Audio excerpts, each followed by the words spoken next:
Hello, everyone. I'm Jason. And I'm Tiffany. And this is the first episode of a series that we are starting called Spirited Lore. This episode is going to be about who is the father of bourbon. But before we get into that, we want to give a little bit of backstory of who we are and why we are here. So Tiffany and I started our bourbon journey about 10 years ago. We've been married for about 17, so we've been on this for a minute. During that time, we've been fortunate enough to travel to many distilleries in several different states. Earlier this year, we traveled to Kentucky. We had a portion of the Bourbon Trail. While we were there, we were able to go to Four Roses, Heaven Hill, Wild Turkey, and what was the fourth one? Buffalo Trace. Buffalo Trace, that's right. You can never forget Buffalo Trace. Then also, I've been up there on a separate trip with a group of buddies, and we also got to go to Angel's Envy and Maker's Mark and Bullet. Last year, me and her traveled out to Maryland, and outside of Baltimore, we got to go to Sagamore. We've also been to Tennessee, where we've gotten to go to Jack Daniels, to George Dickel, and to Uncle Nearest. And then earlier this year, I went down to ASW here in Atlanta. We are located in the North Georgia mountains, so that kind of gives you a point of reference of where all we travel to for this. One thing we noticed when getting to do all these distillery tours, the one thing that was in common was the history. You got to sit down with a lot of really cool people and hear a history about the tours, about the bottle, about the makers, where these bottles came from. And that's where we're coming from with this channel, with this podcast. We want to bring that history to you. We are a come as you are channel. We want to bring that to you. We want you to hear that history. We want to have some good laughs, some good drinks. Tell a good story. Tell a lot of really good stories. So the basis behind our series, where other people will gather a group of bourbons and they will sample them and tell what they like about each one, what they dislike about each one, price points, mash bills, and then they choose a winner at the end of it. Ours is a little bit different. We're going to try bourbons that some of which we've had before. We know that we love them.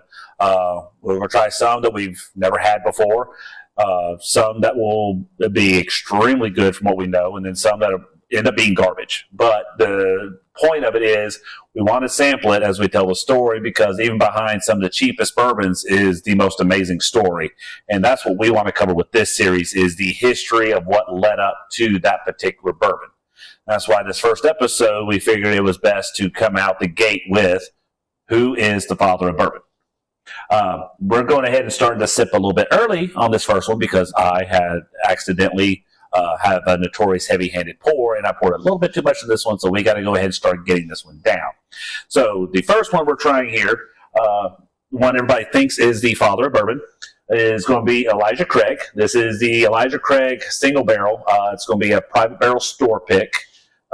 Serial number 6511791. There are bourbon nerds out there that means a lot to them. It's going to be from Rick House, H1, floor 2.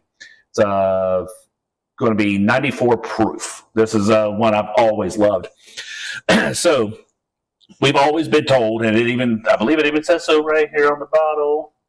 Okay, it does not say so on the bottle, but it's always kind of given to everybody that Elijah Craig is the father of bourbon. So you will have to excuse me. I am not a professional historian. I do this on my downtime from work. So we have a tablet here that's got all of our notes from the research that I've been doing to get us to where we are at.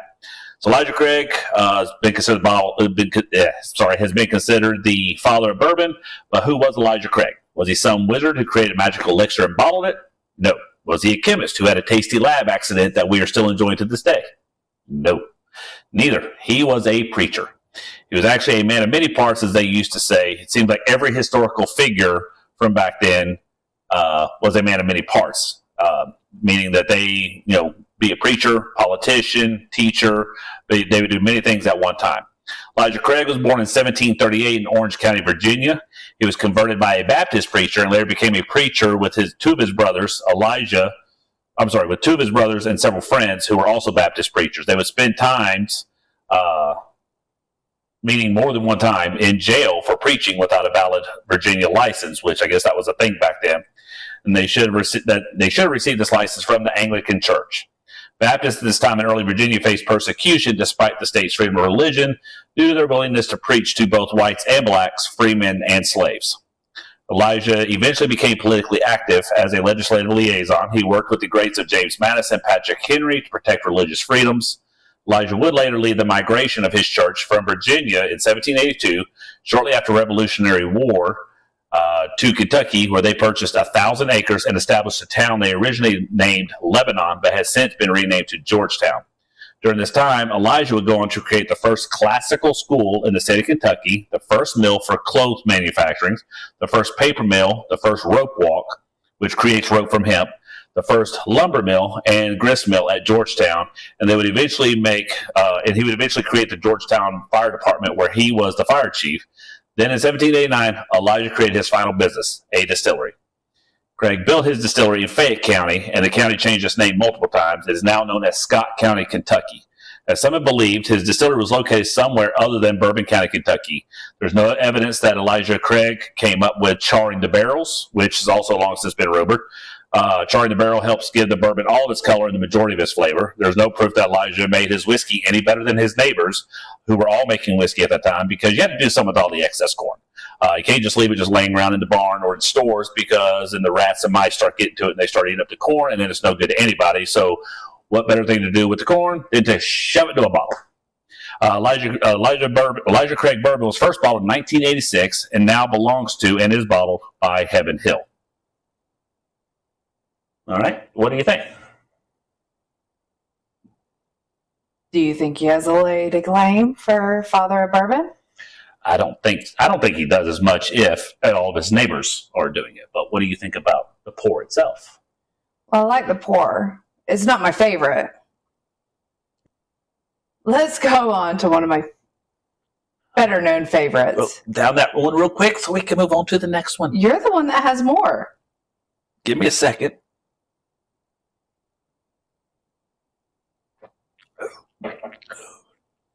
Ooh, that was Budge. Ooh. Oh, that burned.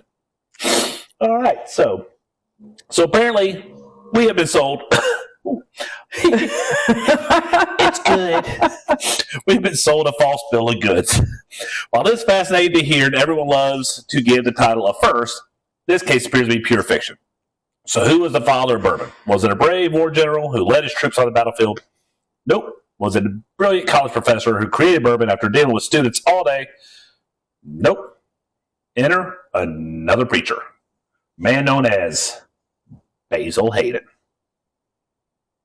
Would you mind pouring? Don't mind. So before she pours, while she's over there giggling and milking this one, I had way more than she did. She's still milking it.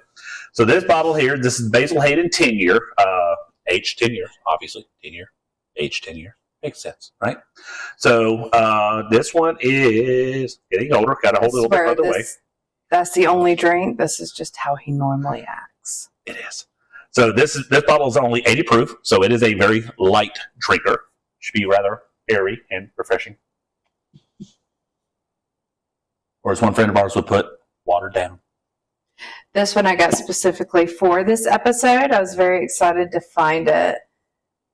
When we moved up to the North Georgia mountains, I wasn't sure I would find a new store that I like to find that would have a great bourbon selection, but I did find one up here. Because the population fantastic. Our population up here is smaller. Sometimes it's harder to find some of the things we like, such as the really good bourbon stores where you have a wide selection and you can get the specialty bottles, not just the basic brands that you see on every shelf at every store you go to. We like finding, which we will show throughout this journey, some of the specialty bottles and hard to find ones as well, because we love the story of those. So, and if y'all don't know, Basil Hayden is done up by the master distiller Booker No, who is amazing. All right, so let's get down to business here with Mr. Basil Hayden. So the Baptists are not the only ones who encouraged migration to other states to avoid persecution and spread the gospel. 1785, Meredith Basil Hayden Sr., this man, was a Catholic rye farmer who led 25 families down the Ohio River and with them founded the famous city now known as Bardstown. Anybody who likes bourbon knows about Bardstown. There's even a brand of bourbon called Bardstown, where he put his rye farming skills to good use and became the father of high-rye bourbon when he changed his bourbon recipe to what Master Distiller Booker Noah Jim Beam believes to be 62% corn, 28% rye, 10% malted barley. So that is a heavy rye because rye is a lot spicier than the typical grains that they will put in with when they make these bottles. So you're saying no matter what, he is the father of rye bourbon? Yes. Whether or not he's the father of bourbon, we don't know. We don't know. He is the father of rye bourbon, though. And I thought I read somewhere that he was a cereal farmer. Really? Yeah. I don't know if that's true or not. Like I said, not all. Some of our stories might, maybe. Who knows? Rice Krispies. I don't know. Kellogg was the cereal of the day, That's a different podcast. Yeah. That's a totally different channel about breakfast cereals. Don't do that to us. It's just what I read is that he was a cereal farmer. Because I cannot do bourbon and a bowl of cereal. It's not going to go well. It could. I know. You'll clean up the mess.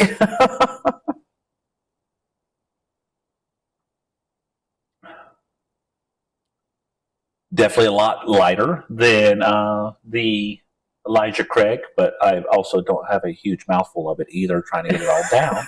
And my mouth is not on fire right now, so that is a good thing. And it just smells sweeter. It's got this beautiful, sweet floral aroma. The drink or me? See? Subtitles.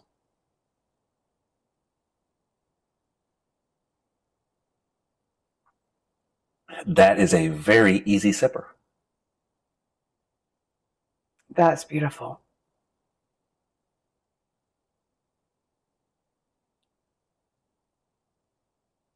I like it. It's good. We just opened the bottle right before we shot this video, like literally just peeled the plastic off of it. And a lot of times when you do that, that first sip or so is nothing but pure ethanol. I'm not getting that off of this. No, that's an easy sipper. That's what I like to call a hard day sipper. You've had a hard day at work and you just want to come home and eat, drink, have a nice calm drink, something easy on the palate. Yeah. That's what that is. So it is beautiful. A lower proof than the Elijah, and it drinks the exact same way. So it doesn't have as much burn as what the Elijah had. But then again, I also don't have a huge mouthful of it. That's what she said. That's what she said. So. All right, continue with your story. Enough. All right. You're the limit. You're the limit. So finish this one. All right. So now, again, do we know if Basil Hayden is the father of bourbon? We don't know. Honestly, don't care. Because whether there's truth or it's a lie, it's still a fascinating story. So we're not done with it because many of you are probably wondering if you recognize this bottle, Old Granddad 114. One of the best. Very popular. Yes, one of the best bangers. Still, under $30? Yeah. One of the best bangers you can get for your money because some people are bourbon snobs. They feel if it's not triple digits or more, it can't be good. But anybody with any kind of a budget realizes that there are some really, really good budget bourbons, which we will go over during this series.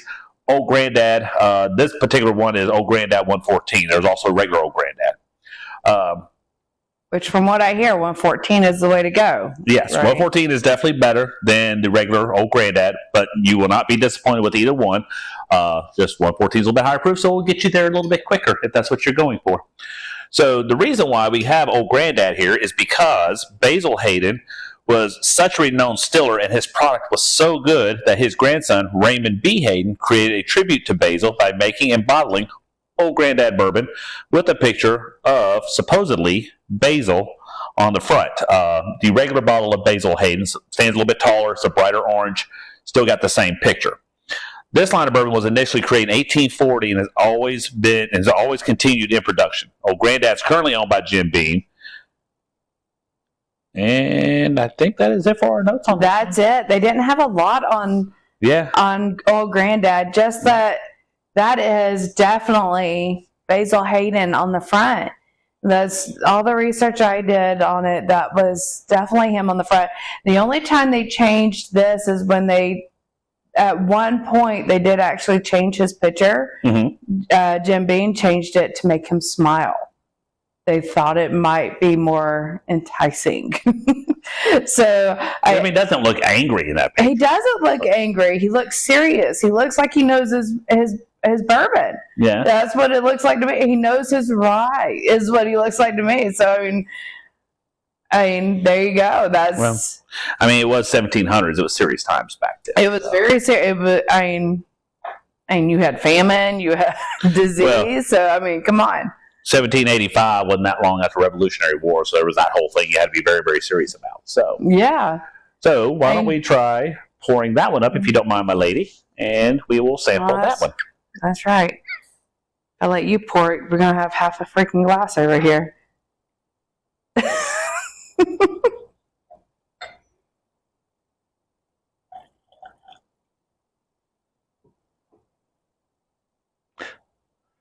While she's taking her time pouring this one, our next episode, which is going to be... That's a beautiful color, too. I feel like, for $30, come on, guys. We are all about the budget. We're not going to be one of those that are just going to lead you to the $200 and above bourbons and whiskeys. These are our favorite. We're not bourbon snobs. And if we tell you we don't like something, it's all on personal taste, okay? Go for what you love. There's no right way or wrong way to drink a bourbon or whiskey. If you like it with ice, put it with ice. If you like a couple of drops of water, put it with water. If you like it with the Coke Zero, pour some Coke Zero in it. So, yeah, it's all in your personal preference. Don't let anybody tell you any different. People have strong opinions, and it's crazy to watch them get so passionate about it. But it's really all in what you prefer. 3 things you got to be careful talking to people about is politics, religion, and bourbon. Yeah. They have very strong opinions, and they will fight you. We're doing this just for fun, because we love the histories. We love the stories. Bourbon's about great company, great drinks, and great stories. And that's what we hope to bring to you tonight. And, every week with a new YouTube channel or podcast, whichever way you want to listen. So, now we're going to try the Old Granddad 114. I've had this one before. I don't remember if you've had it or not. I don't think I have. You'll be pleasantly surprised. That's what I told her on her first date, too.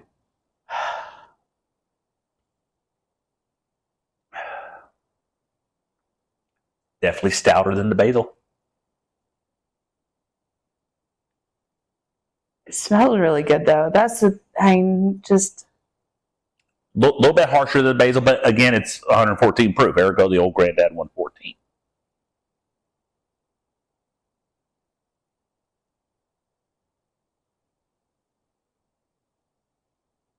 It's definitely got some kick to it. And don't get me wrong, the fireplace has warmed these up a little bit, so that's a little warm. Yeah, the backside of these bottles got a little toasty because it took us a minute to get set up for this first episode. She told me maybe you should move the bottles away. They felt fine, but they'd only been sitting there for 5 seconds. So what do I know? To me, 8 seconds seems like plenty of time. Oh, Jesus. Hopefully I'll be able to figure out how to edit that out. There's no editing this out. You just let it roll. So, our next episode we are looking at doing, I'm going to be curious to see the look on her face when she sips it. But we are going to be doing an episode on Old Crow. I haven't seen too many shows or episodes or podcasts on Old Crow. Oh, it's so fascinating. It is a fascinating character from history that unfortunately has become a bottom shelf plastic bottle, $15 for a gallon bottle of bourbon. So it could be headache in a bottle. It may be better than what people think, but we will find out. But we guarantee you you were the going to story. The story behind him and the contributions he made to bourbon that still apply to this day. It's actually beyond fascinating, and I think most people actually don't know about it because they don't look at Old Crow. Old Crow is one of those brands, it'll get you there. It's, for a lot of people, it's to be drinking out of a brown paper bag while you're sitting by a barrel fire out on the street. The 20-somethings that need something cheap. Yep.